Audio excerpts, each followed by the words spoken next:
So, January 6 pa lang ngayon, no? So, 59th monthsary, tama, 59th monthsary na natin as a vlogger, and as a vlogger and vlogger and YouTube vlogger at the same time. So, 59 months na.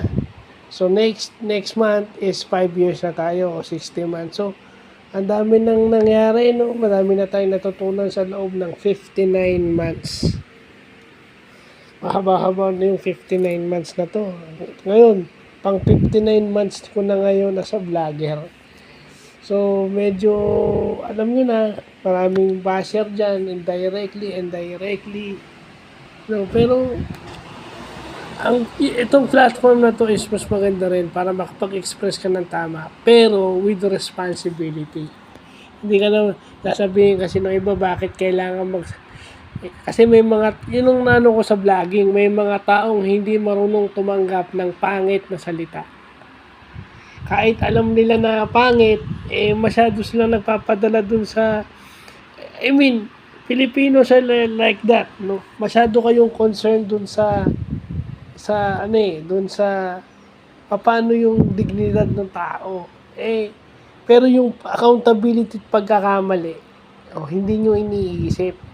Kung yun ang tamang, kahit pangit ang description, for as long na tama yung description, okay lang. For as long na yung intention mo is makorek. Diba?